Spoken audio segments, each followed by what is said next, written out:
We got a good head start, by the way, in the 2 months leading up to inauguration. Yeah. But I'll give you the high level. There's a short story and long story. I can give you the short story for sure.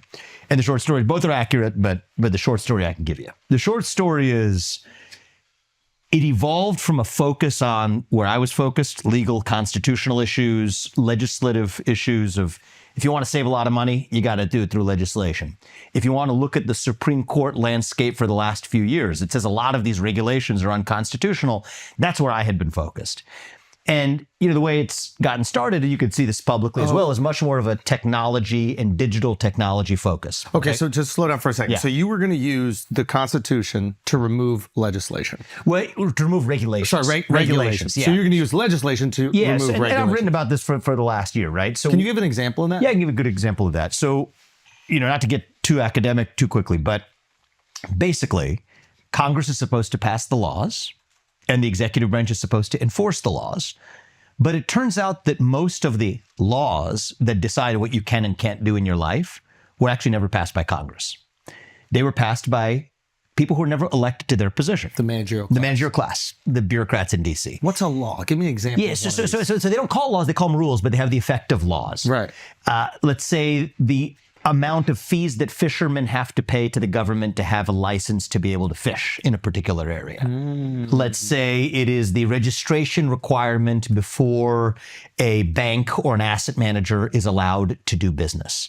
Let's say it is the procedural hoop that a biotech company has to jump through before advancing from phase 1 to phase 2 of the development process. Let's say it's the permission that a coal miner or a nuclear energy plant has to get as permission from the government before they build a new nuclear energy plant, which, by the way, has not happened in 20 years in this country because the red tape associated with doing so is so impossible. Now, I imagine none of those were passed by Congress. Yes. None of those were passed by people that we, the people, elected. Right. They were written into law. They call them rules, but effectively into law by unelected bureaucrats. Right. And the thing is, that's not a democracy, right? It might be something else, but it's not a democracy. Because in a democracy, if somebody makes a law that affects you, you get to vote them out. That's what it makes a law. These are more like edicts. Yeah. Right? Edicts come from a king because you can't vote him out. This doesn't come from a king, but it's a new kind of edict of a bureaucracy. So just so I can understand, that was the problem. You're not against regulation as long as it's decided by democratically elected officials. That's my most foundational principle. It so happens in my own politics, I'm generally pretty libertarian. I tend to be against. I think most of these regulations tend not to be productive. But sometimes you need regulation. But the most important principle is if you're going to have it, at least let the people who it affects to say, if it's not working out for me, I want to be able to vote you out. Now, I need to be able to vote you out. That's the most important principle. Just so we can understand, like a lot of this probably comes from good intentions. Oh, absolutely. Right? So these aren't like evil people necessarily. There's evil. There's certainly malicious people in all kinds of domains of life. Yes. And the government is no exception to that. Right. And you can see some egregious examples of it. But by and large, I think what we're talking about the regulatory state, the overwhelming majority of federal bureaucrats who I've met are good people because most people are good people. Yeah. And they believe what they're doing is not for the detriment of the American people. It's for the betterment of the American people. But it's for the betterment of the American people. It's a kind of elite benevolence. Yes. And it's sort of skeptical of democracy because the idea that you could just leave it to ordinary people to decide this complicated stuff. We can't leave it to ordinary people because they're going to harm themselves. They're too dumb. We have to make that. Exactly. And that was the whole premise of the British monarchy.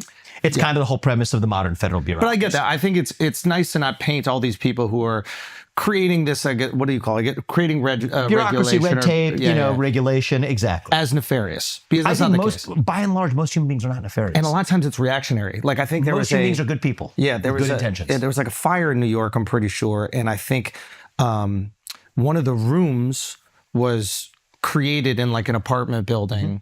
And I think a fireman died because they built the room but didn't ask the city for permission, so the plot or the plan that they had. So then I think what the knee-jerk reaction was to say, you cannot do anything to your apartment without permission for the whole city. I'm probably butchering this. Yeah, but it's the kind of example you see all the time. Exactly. Yeah. And I get that knee-jerk reaction because you want to protect firemen. These guys are brave. They're running into a fire. And it's actually a great example because you see that same type of incentive structure show up all the time where someone at the FDA. Yeah. They rarely will get hauled in front of some hearing if they fail to approve a drug that saves lives. But if they do approve a drug that has some unintended side effects, then they're going to be in the public eye. So their incentive is to go in one direction, not the other. Does that make them an evil person? No. Yeah. Most human beings just respond to the incentives that they have while still in their heart of hearts believing that they're doing good. That's the way the federal bureaucracy this is your works, idea for but DOGE, it's too big. Yeah. right? Well, and we laid it out. So there was a Wall Street Journal op-ed that we co-authored soon after it was written, focused on this constitutional approach, where the Supreme Court in the last couple of years came out and said, actually, most of those rules are actually unconstitutional because they didn't go through Congress. That's a big freaking deal. Happened a couple of years ago. Yeah. So we got that toolkit. And then if you want to really tackle government spending, which is a separate prong, the budget's set in Congress. There's no way around that, right? The budget is set by Congress. If you want to cut trillions of dollars, you got to go to the core of that budgeting process. So that was where my focus and our focus was. I think if you look at, now it's taken off, and I think it could be great. It's very much a digital technology first approach. What does that mean? Well, I mean, I'll let you read the executive orders that came out last week. And like I said, we're not doing that. Yeah. We got the guy right here. I know that's it, so I'll be, I'll leave it at what I'm able to say, which is, sort of what you can see publicly. Very technology focused approach, and that there's nobody better to take a technology focused centric approach than Elon. And by the way, we ended up having a pretty open discussion amongst all of us that if my focus is on the legal, constitutional, policy-making functions, that's where my passion has been.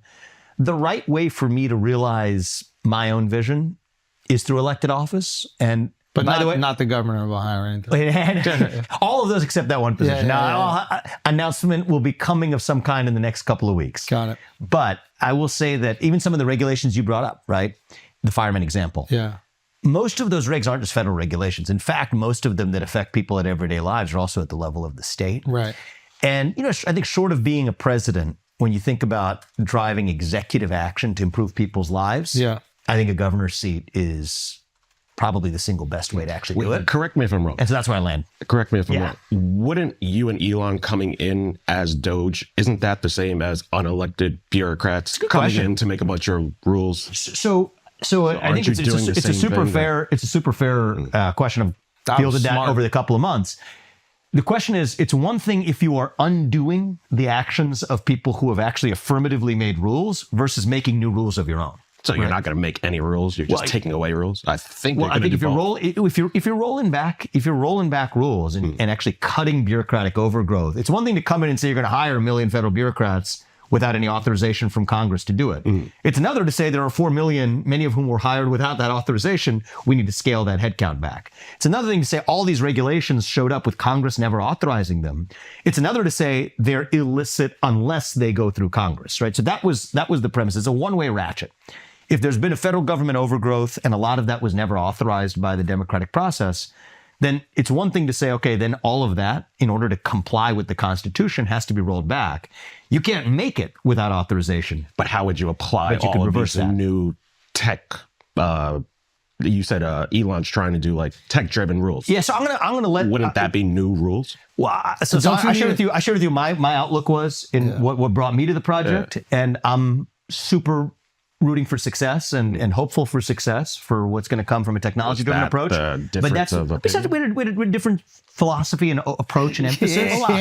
Talk that shit. No, it's talk that shit. Well, me and my wife had different philosophies about the dinner truth of the matter is, last. I think there's nobody better in the world to run a technology-focused approach to fixing the federal government than Elon. And if that's where the focus is, I'm rooting for their success. And similarly, when I'm thinking about my legal, constitutional, legislative focus in downsizing government, it's hard to argue the best way to do that isn't through actually being elected in my own right. I'm sorry. I'm having trouble understanding what the technology-driven approach would be. Can you? What does that mean? I mean, all I'll say is at that point, can you I'm not running example that. hypothetically or whatever? No, I would say because I truly don't know what that means. I hear you. I think we're probably reaching the outer bounds of what I'm able to talk about. But stay tuned. I'm rooting for success. It's not mine. I mean, I gave you what my outlook is because I could speak for my outlook. Yeah. So before you guys started, I think there's an opportunity. Is there an opportunity to make things more efficient using digital technology? I believe there is, Yeah. but that's a different.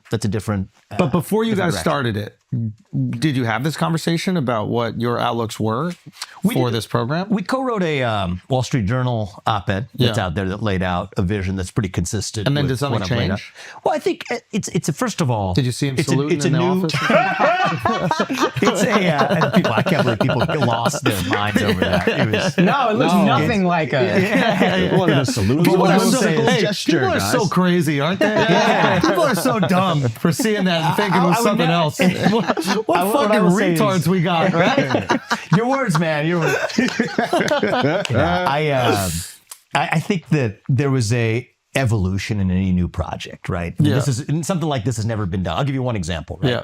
Initially, this was supposed to reside outside of government. Yeah. Now it, late in the lead up to starting, ended up in the government. And by the way, here's another thing That's that to happens. Alex's point. When it's in the government, This is Animal Farm, bro. when it's in the government, also, I can't run for office at the same time. There's a rule, it's called the Hatch Act, that stops you from independently engaging in your own political activity or running for office while you're in the government. If you're outside the government, it's a different constraint. So there were a lot of things that obviously was supposed to be on the outside for a lot of reasons, ended up moving inside, ended up having a technology first approach. And so when something like this has never been done and you set it up, obviously there's going to be some evolution. Right. And it made a lot of sense given the way things, evolved for me to say, you know what, this is the right way for me to achieve my vision and goals for the country and to wish success in taking a technology-driven approach within the federal government. And that's where we landed.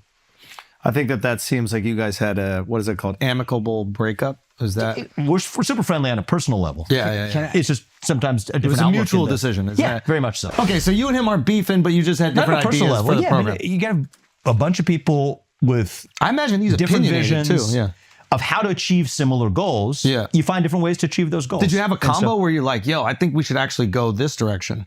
Well, look, I think that it was an evolution of Yeah. where we were headed for sure. Yeah. I mean, things, in a new project, it's never been done before. So initially the thought it'd be outside government, Yeah. use the legal constitutional basis legislation, ended up, really having an internal to government and technology-centric focus. I think that's great. And I think it could be super successful. And I think there's nobody with that focus. I really mean this. I think there's nobody with that focus that is going to be better positioned to do good things than Elon. Of course, but But initially, the flip side is Yeah. also at a certain point, I think this is where it's going to be good for me as well, is if I'm really looking at a unique constitutional vision for the future of the country, grounded in my view of what our lawmaking process ought to be, how do you restore self-governance in America, how do you actually rid ourselves of that managerial bureaucracy that exists at the federal but also at the state level, I think I need to stand on my own feet and be elected to office to do it. Yeah. And I think that that's a good thing.